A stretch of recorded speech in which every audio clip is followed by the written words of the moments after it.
Game designer Hideaki Tsuna is a talented visionary who woke up one day knowing exactly what game he wanted to create. He has been breeding the dream game for many years until he was finally invited to Capcom to work on his ideal project. It was not Dragon's Dogma 2, by the way. Dragon's Dogma 2 should be taught in schools as an example of overpromised and undercooked tech demos created to test game engines in an open world where half of the good decisions turned into nonsense. I'm not going to point fingers at anybody because I don't know what happened behind Capcom's closed doors, but we can observe what we've got as a result. Prepare yourself for 42 minutes 50 seconds of pure fun.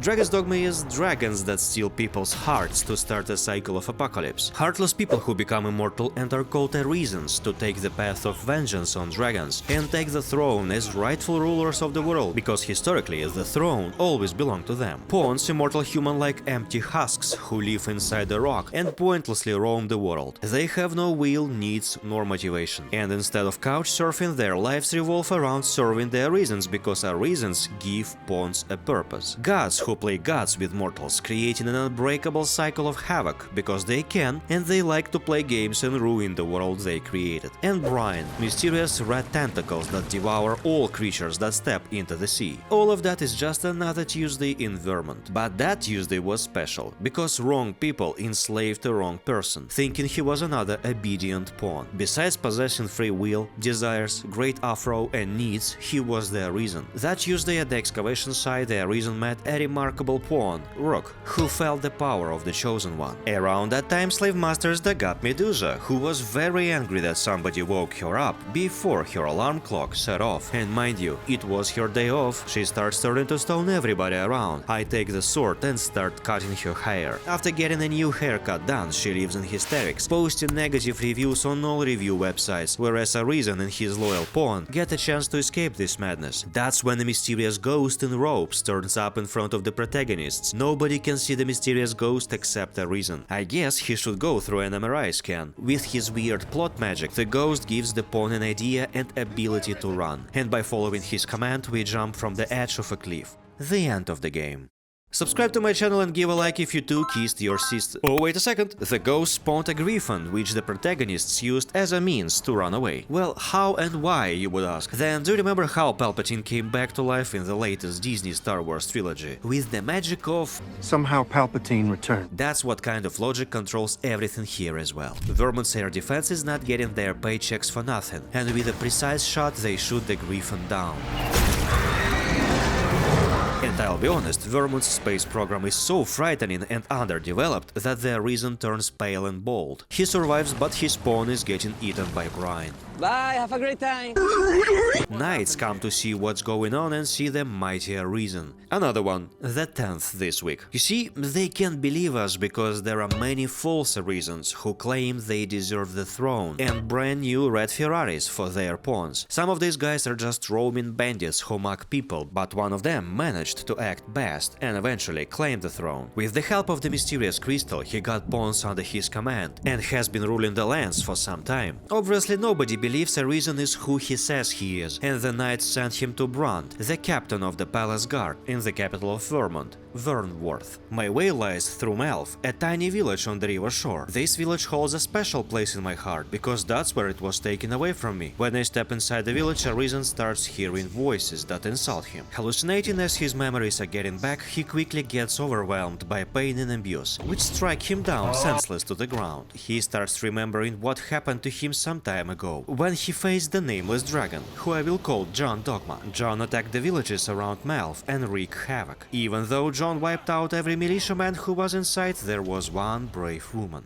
Ulrika, who was out of reach of fire as she was trying to protect her village by shooting toothpicks at John. Ulrika was ready to sacrifice her life for her homies, and that's when some weirdo stepped in to distract John's fury from Ulrika. The dragon appreciated that nameless man's heroism and made a bonfire out of his body, taking away his heart for dessert. It seems John was looking for the brave heart, and when he found it, he had no point of staying any longer, so he flew away munching on his snack. Since that event, Arisen got two 2 times more ugly, pulseless, and an Arisen as the cherry on top. After a long nap, trying to recollect memories of that event, Arisen wakes up on Ulrika's bed, the second time in his life, but I hope not the last. She's happy to see the hero who once saved her life and the rest of the village, but he has to go because the guards know about the Arisen and they wanna bring him to the capital, safe and sound, as he obviously can't do it himself, constantly fainting at trivial insults. Picking my stuff, I take the road with my new friends. The first thing I notice when I start playing in the open world is that it feels like I'm constantly running through mud or making my way through the jelly wall. The movement feels too slow and junky for an action game, and it takes time to get used to a new logic of weight Capcom is currently using in their games. The same goes for Resident Evil 4 Remake. I couldn't stop thinking how heavy and slow Leon feels. I mean, even zombies can outrun him, and mind you, Leon is on an important government task to save the president's daughter, so he must be in a hurry, right? Arisen is also on an important mission to understand what's going on, and when he gets to the capital, Bront immediately understands who the protagonist really is. Only truly hideous people can be Arisens. Dragons choose these kinds of people because they poison the world with their looks. Bront and his squad have been trying to figure out who that false sovereign is for ages. Also where he comes from and how he controls pawns, because the sovereign claims he is the only true Arisen. But what is that crystal he's always keeping close? Nobody knows, even Bront. Sadly, Bront's IQ is a number of letters in his name, because every time he wants to speak privately, he leads the protagonist to the most jeopardizing spot you can ever imagine, to the open terrace, where anybody can eavesdrop on each sound from 5 different directions. He could as well send his secret plans for the press release on a local news channel. That's where I step in because my IQ is equal to my level. I can barely speak and moan most of the time, but I'm still smarter than Bront. My mission is to spy on the royals and on a queen regent, Diza. She's an influential woman who has much power inside the castle and is connected to the false sovereign in some way. By spying on her, I learned that one of the reasons why everything is so messed up in this kingdom is because they hire the dumbest and the blindest guards who don't see or hear as snooping around Popeye, running in metal armor everywhere. Overall, these guys hold all the top 7 places of the top 10 reasons why this kingdom is failing. The 8th reason is Diza. Turns out she shares some shady ties with Lord Phases, a mysterious man from a neighboring country Batal. However, she is protecting her son Sven, who at the right time must take the throne. But for yet reasons unknown, she keeps that vagabond on the throne. Sven, her son, is a decent man who does care for his kingdom and people. He is fully aware of something weird going on behind the closed castle doors and is trying to help unravel the mystery of reasons why the sovereign looks like a horse turned into a human and why his mom is helping him. Bront sends us to the nameless village, where according to the compromising letters I have collected, the false sovereign comes from. There we need to learn what the deal with that man is. The way there reminded me of the way to Mordor and back, and I must say it was one of the best experiences in the game. One case transformed my game into Dark Souls when I lost all my pawns and curatives after an exhausting battle with a Drake, walking alone through caves where I was ambushed by bandits who staggered me 24/7 and specters who were immune to physical damage, and it felt awesome. Then I realized I'd picked the wrong way and turned around.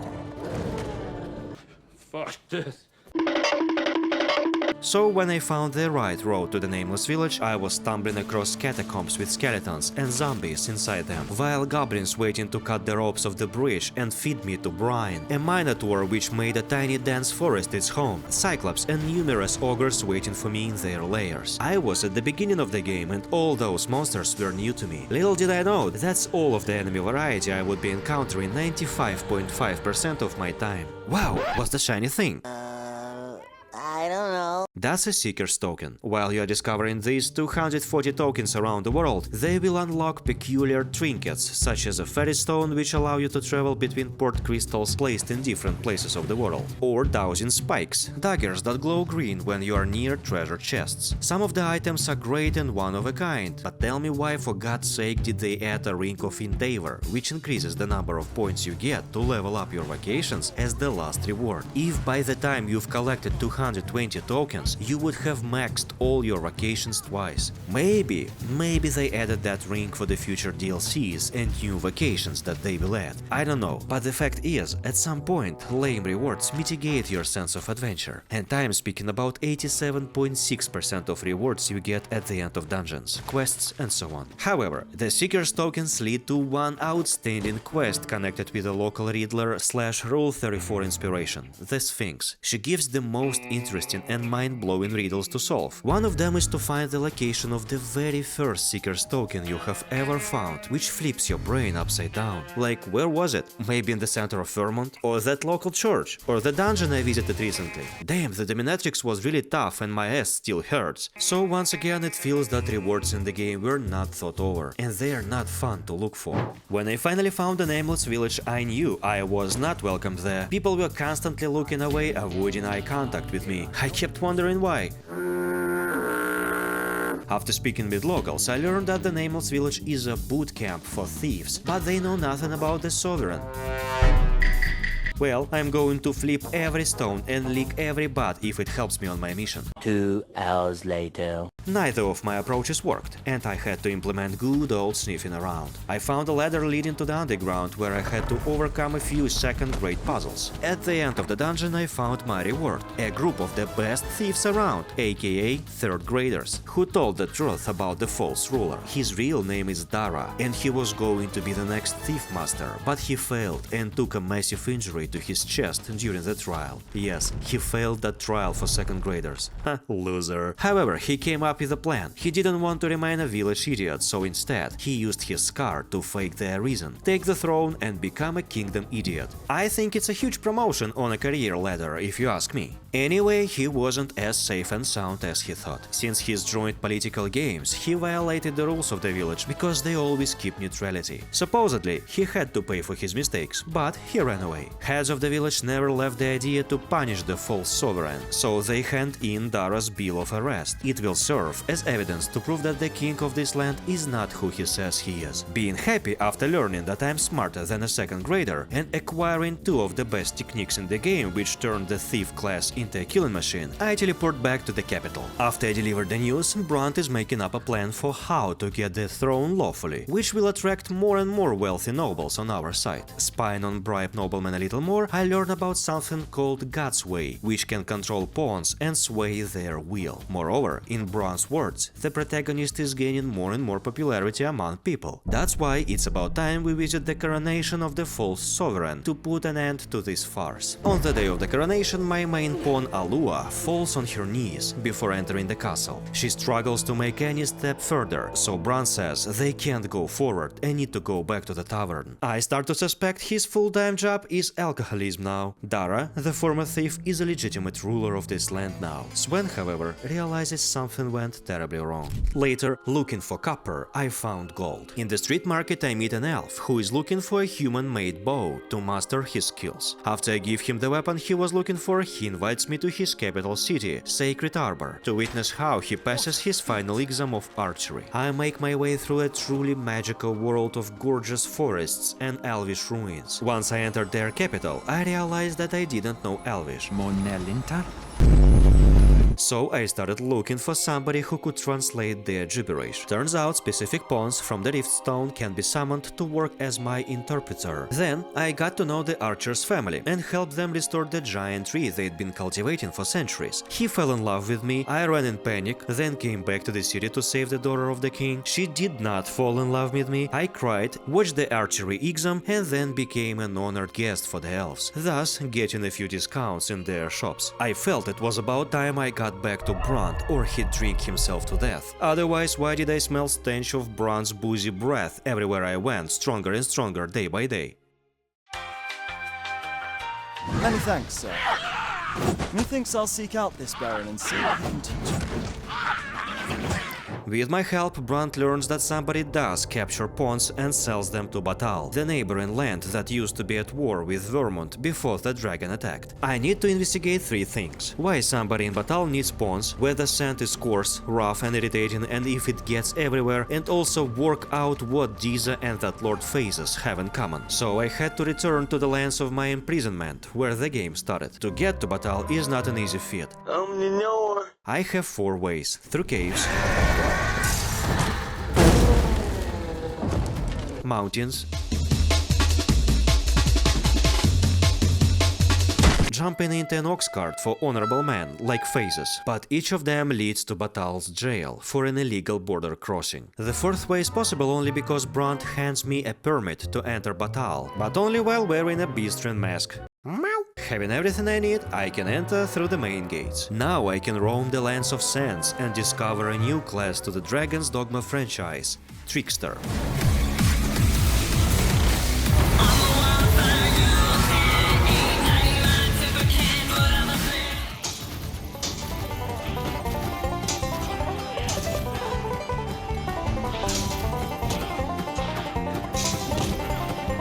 I will pretend this class doesn't exist, because I bet developers haven't tried this class in battle. After all, it's impossible to release such a weak and overall pointless vacation if you tried it in-game. I mean, you need to prepare a full Ocean's 11 plan to kill a single ogre.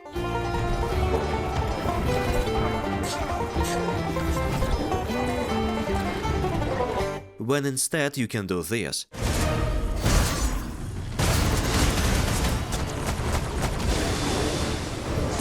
Whereas other vacations are either much weaker or reduced a little in comparison with the first game, such as Sorcerer, who lost his electric whip and fireballs. As an upside, in this game you can learn a new class of Warfarer, who is a jack of all trades or a master of none. He utilizes 4 skills in his skill list of any class you prefer, and he can equip any weapon from a bow to a greatsword and swap them on the go. After trying out all vacations a little, I picked my golden mean as archer and started the journey to Batal.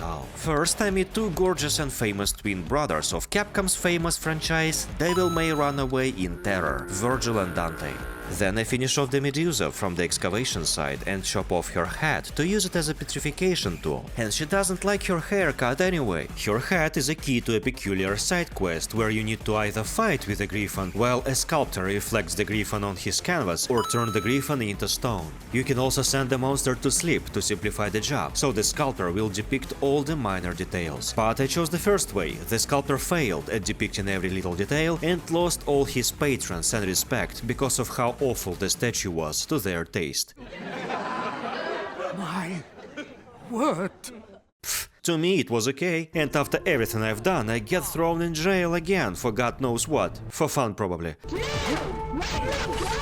Fluffy People's capital is back Batal, and that's the place I need. And I get there from the back door, the prison. Neither Brunt nor the question log tells me what to do, so I do as any game journalist would. I angrily start ranting about how bad this game is to anybody who has ears. Our old ghosty pal shows up again to save the day and lead the way, because somehow Palpatine returned. Simply put, they came up with nothing else but this ghost guy again, who shows the way. It feels cheap, but story-wise it kinda makes sense. Watch until the end to understand it. Batali people pray to the lambent flame, because based on their beliefs it grants protection to the whole nation. Nobody knows where the belief comes from, but even their ancestors had been doing the same, so they keep up their traditions, just in case. But one thing is known for sure. Underneath the flame there is a forbidden lab of Phases and his servants that study the laws of this world. After studying pawns closely and by extracting arisen souls, Phases and his apprentice Ambrosius created the crystal that could make pawns follow any command. It can even nullify Arisen's commands over pawns. They started to use pawns as slaves for hard and dirty work, like developing DLC for this game. Phases, who is just a mere human, is determined to learn what Dragon's Dogma really is.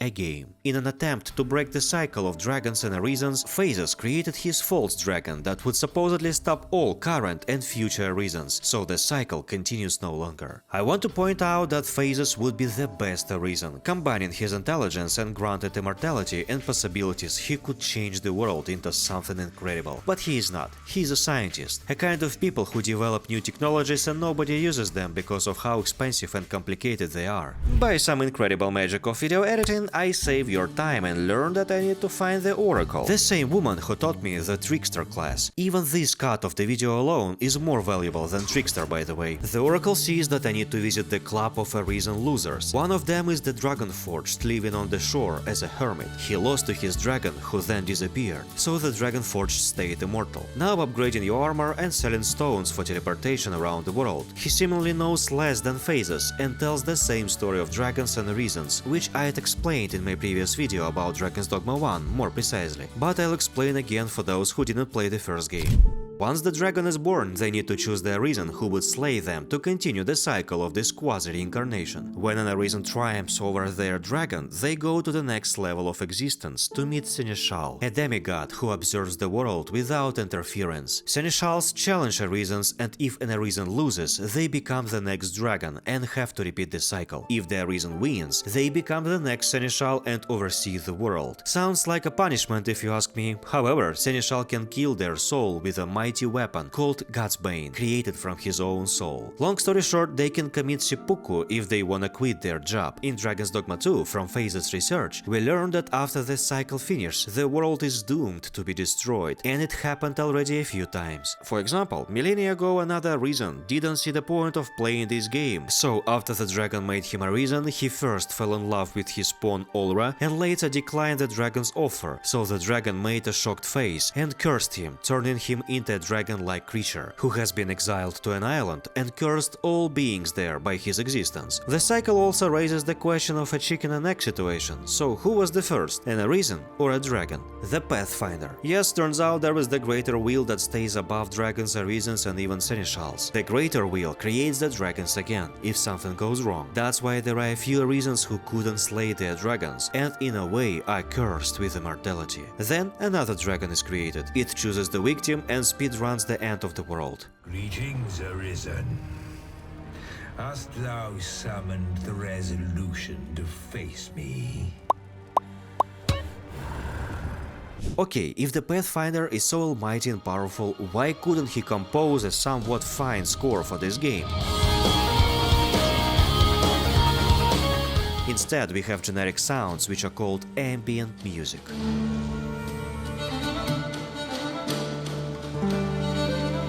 Overall, at this point, the cycle halts human progress, and I can clearly understand Phases now, even though the plot represents him as a villain. His reasoning behind creating the fake dragon is explained by his desire to save the world and delay the end of it. At the same time, while Phases is pretty knowledgeable, there is another reason who knows even more than the Dragon Forged and Phases altogether, an insane village hermit, Rivage Elder. He speaks about Brian that this power restricts humans as well as Arisens from leaving the island to keep playing this cruel game. Brian even has a colossal guardian that protects the cycle if it's jeopardized. Another restraining force that pawns speak about is the Dragon's Plague. It develops inside pawns, which makes them bolder and more arrogant. They tend to avoid following Arisen's commands and do what they want instead. Once Dragon's Plague reaches its final stage, while an Arisen is asleep, an infected pawn kills everybody in the white area. Lucky you if it happened outside the populated city. So Arisens must play the game fairly, because if they take too much time and touch grass without pursuing the dragon, people around the Chosen Ones will suffer. So, while speaking with the Rivage Elder, he says about the old civilization ruins that lie underwater, and when he says it, these ruins emerge from the depths. The place that is shown before our very eyes is the ruins of Grand Soren, previous civilization that too suffered from the relentless cycle of destruction, creation and my presence. In other words, that's the place where the first game takes place. I was there.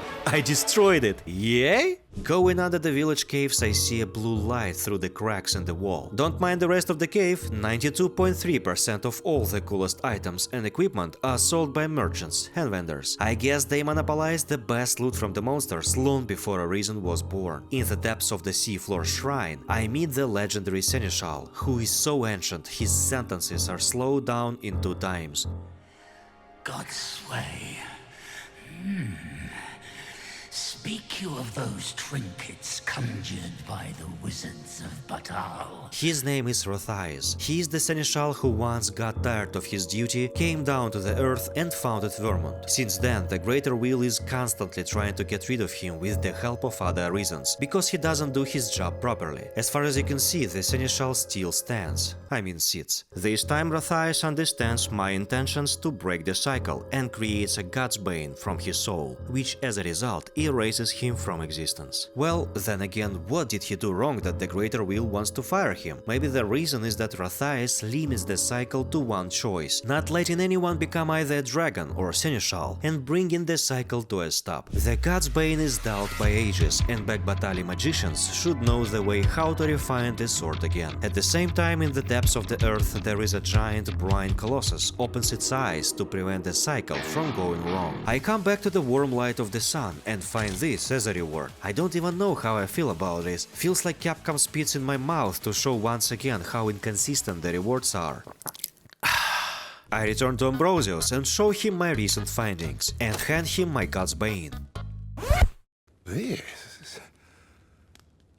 This is incredible. He knows the only way to polish my sword is with dragon's blood, which I already have, and I give him everything I've been killing for. Mostly for fun, of course, but don't tell anybody that I'm a merciless maniac, or folks will stop paying me a good fortune for killing monsters, and I will end up working for laughs. When I come back to Ambrosius the next day, he is too overwhelmed by the power of such a sword. He insists on delivering the treasure to Lord Phases himself. As this game has a low budget and the main protagonist didn't get a cheap voice actor, the Greater Will comes to the rescue and by the power of Palpatine returns. change Ambrosius' mind, so I'll deliver this sword instead. As I'm running to Phases to deliver the sword, he has a mind-boggling plan set in action. He and his loyal servants are going to summon the fake dragon in Moonglint Tower to break the cycle once and for all. At the same time, Brian knows that the cycle is about to be broken, and the ancient giant is on its way to stop Phases. I am trying to catch up with Phases, but also I can't help but climb the Colossus and stop him. I mean, this game was specifically designed for climbing huge creatures, so who am I to say no to that? Especially when it's absolute cinema. It's as epic as it can possibly be. Sure, if you played Monster Hunter games, it might not be as dazzling anymore, but I don't care what I say, it's one of the best parts of the game. I stop the giant just before he reaches the Moonglint Tower, where Phases is preparing for the final act. But even if I hadn't interfered, the Colossus would have been stopped by soldiers anyway. I could as well play deer ball with my pawns in the forest and see cutscenes once in a while, how the Colossus is moving forward until he is eventually stopped. I arrive at Moonglint Tower to talk to this remarkable mercenary, whose name is Lucky Man. I'm a lucky man. Who works for Phases now. He challenged me to show his mad skills, which hurt not only my flesh, but my ego too. I've met him before on a few occasions. The first time was when I changed my vocation to Trickster and was immediately attacked by local hoodlums. He understood Trickster is useless at all times. Thus, I was unable to win without his help. I declined his help though. If I suck alone, in a circle of men. Then later he helped me to uncover a corrupt politician, and we fought our way through a chain of caves and spent a lovely night together by the bonfire. No homo yet. Now he proves one more time I'm useless at any vacation while my pawn is just having fun out there.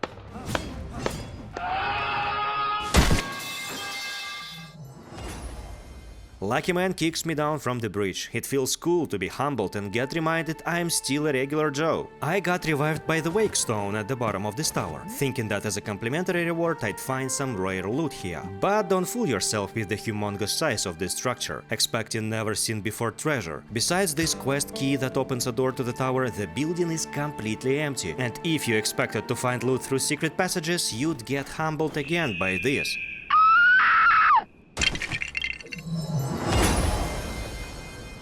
I reach the top of the tower where a magic tornado spins in front of my eyes. Phases is summoning his dragon abomination he's been experimenting with for ages. He summons his pawns and the false sovereign to protect himself from me. How funny. They have no clue how weak I am. This strong woman can stomp me to the ground for a few business days and I wouldn't mind. Death by snoo snoo, I guess.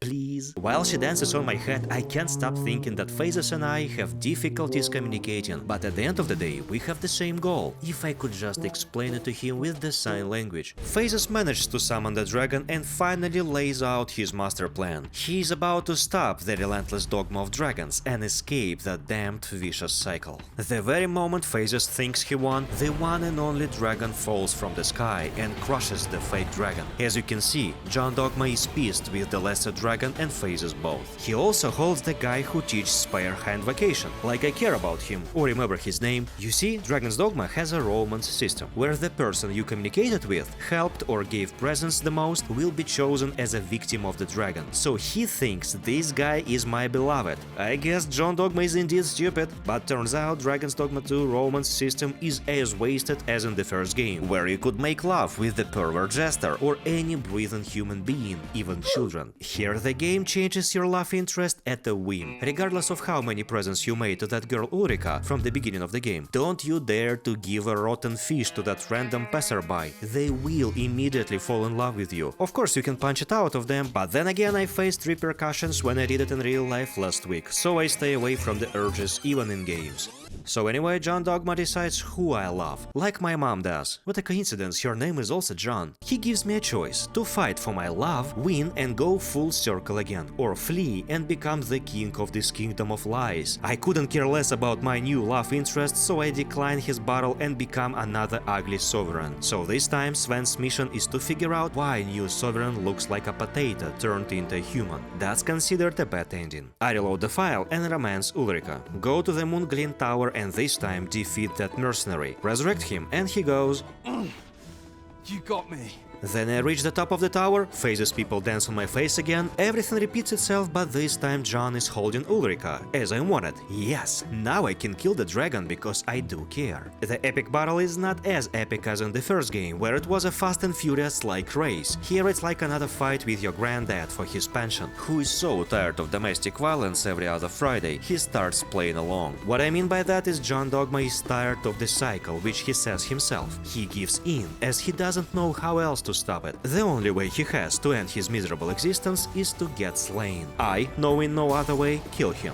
The end, however, doesn't start like it was supposed to. The earth doesn't spawn devilish creatures from the depths, and the sky doesn't turn green. Instead, people are happy to see the coronation of their new sovereign. They even invited the Greater Will himself. And it makes sense, I have no Everfall to fall to, and get reincarnated without the Seneschal. So, the cycle is stopped, right? Well, not exactly. The Greater Will is still present, and he must be stopped once and for all. This time it's considered a meh ending, when you didn't try hard to use your brain or Google your way to the real ending. I got the meh ending 3 times, by the way. At the coronation I come closer to the Pathfinder. He says that if it's not enough for me and I'm looking for the greater power, I need to change my paths. Okay, I wake up in the inn with an ugly tattoo of Taylor Swift on my shoulder, go home, start the game and replay the part with the dragon riding again. Turns out I can use God's Bane to penetrate my own heart while riding John Dogma. It also damages the dragon's heart and we both fall underwater to Brian's kingdom. The Greater Will is trying to convince me to change my mind and return to the world of lies, which is a toy in his hands. By shaping a few main characters out of the blue, he is revealing his true nature. He is a clown who can make figures out of the balloons, because those entities are just a joke, but I am not laughing. A reason swings his hand and erases those shadow figures, declining the offer. The Almighty gets the answer and unleashes his fury with the brine fog on the world. Seas and skies change places and brine is in the air, and there is no water left, so either brine puts an end to all living beings or thirst will. The eclipse starts as it must. This is the unmoored world now.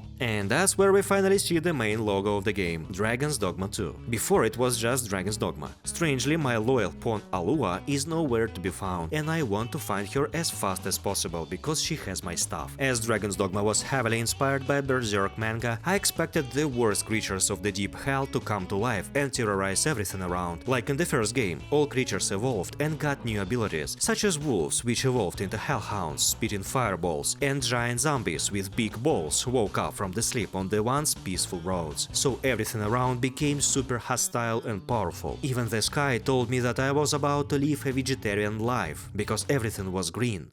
So it's a nightmare. Got it? However, in the second game there are only 3 or 4 new brine bosses that look like pink worms and are fought the same way each time. No new deadly creatures, not even evolved creatures, not even Kardashians or animatronics. I would be more than happy to see any of them. The sky turns the color of meat.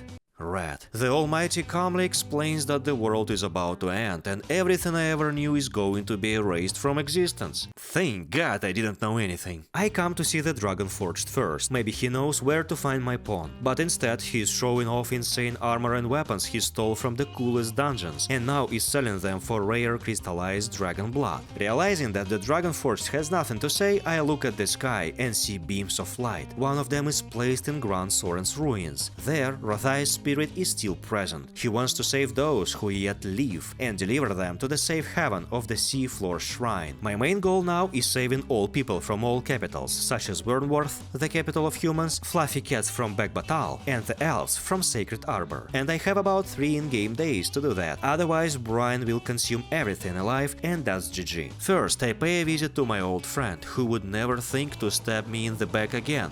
2 phases. Turns out he found my pawn and is taking care of her. Oh, master! From his words, it gets clear. It's been a month since we last saw each other. All that time, Phases was trying to figure out what was going on, yet he found nothing. As a rightful friend and owner of Alua, I take her back under my command.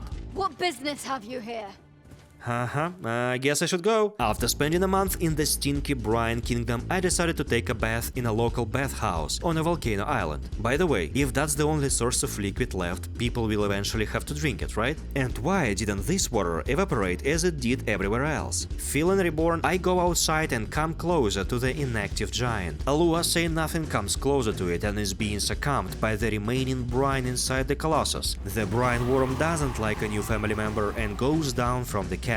It immediately starts choking Alua. Running to her aid, I feel like I'm about to lose my least useless pawn, but she outmatched the brine worm herself and crushes it. Alua stays victorious and the 3-day limit seems to be reverted. Now I have unlimited time to save everybody. I depart to the journey of saving anyone I can. First, I start with the enslaved pawns, who some time ago were my inmates. As I release them, I'm also looking for the jailer who imprisoned me, but I find him killed with poison. Relieved, I come closer to the next beam of light. I touch it with the Gasbane and summon the Brine Dragon. As it happens, I am playing Warfarer, so nobody is a threat anymore. At this point, the game feels extremely easy.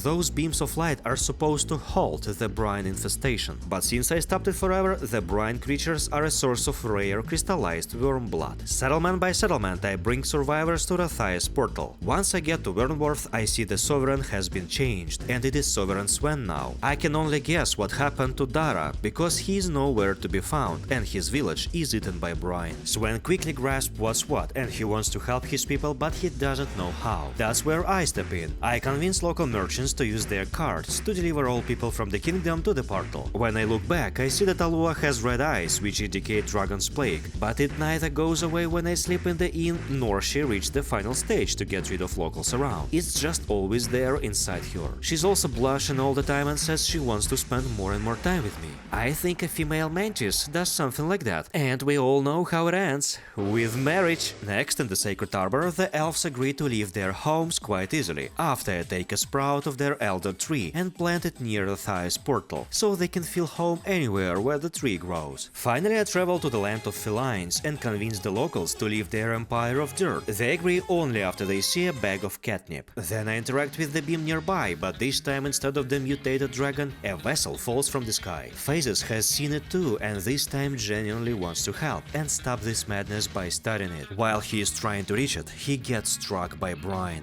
It seems that the vessel is trying to protect itself. That's why it spawns countless goblins and other monsters. After I'm done clearing the area, the dragon vessel disappears, and Phases blames me for that because he didn't get to study it, a scientist to the end, even when the world is about to collapse. However, seeing no point in staying in this place any longer, he takes his people to the Seafloor Shrine. Yet to this day I'm still guessing what that vessel was for. After saving all people, I go back to the Seafloor Shrine ruins and buy the best equipment from the Dragon Forged. I repeat, I simply buy it. So no treasure hunting, no stealing, no fun. But boring purchase which stupid grown-ups make all the time when they need something. I come to the last beam and activate it to summon... executive producer Jun Takeuchi? What? I'm not kidding now. They've decided to shove titles down my throat when the game isn't even finished yet, and when the climactic cutscene is about to take place. What should I look at? Subtitles? Titles? Gorgeous scales of the dragon? It's as nonsensical and anticlimactic as taking a step back from retelling the main plot of the game to talk about some minor mechanics and side quests, as I did throughout the whole video. So I guess that humongous dragon is the Pathfinder himself, who will destroy the world. I mean, he is as huge as a city. He can simply fall down to blow up the planet itself. At the same time, my pawn Alua reaches the final stage of Dragon's Plague. She turns into a dragon, but this time she takes me with her and brings me to the dragon to stop it. The titles keep showing up. The generic background music is playing so loud I can't help but look at the subtitles because the Pathfinder is uncovering his master plan while I'm climbing that monstrosity, dodging spikes that strike from the dragon, and I am trying not to faint from the sensory overload.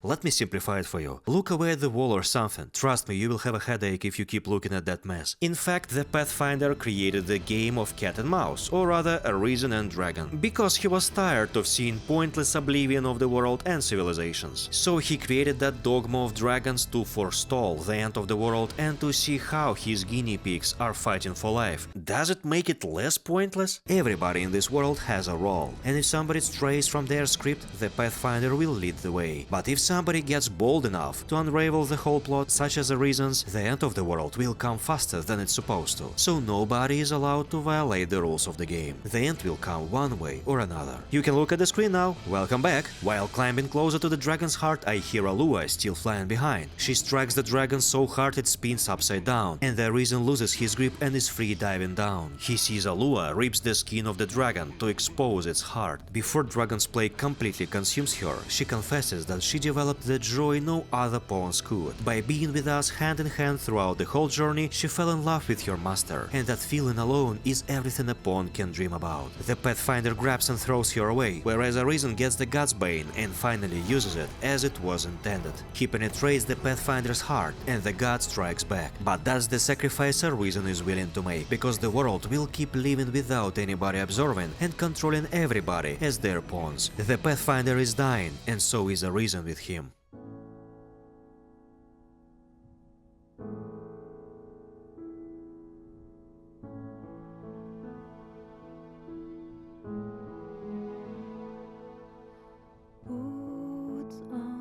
Sven is a legitimate ruler of this land now. Village Melf, which suffered through fallen griffins, dragons and brine, is being rebuilt. The elves are planting a new sprout to give new life. The lucky man and phases are the best bros forever. And that elf guy is coming to a picturesque cliff to say goodbye, but to whom? Wait a second. But what about my Ulrika? Hey, what the fuck? That insane village elder steps into the water. He's no longer afraid to be eaten by brine, as it exists no longer. And the waters are safe to travel now. He jumps into a boat and sails in the direction of where the seafloor shrine was. Maybe to retrieve the Arisen's and Alua's bodies. Or maybe travel the world, first time in his life.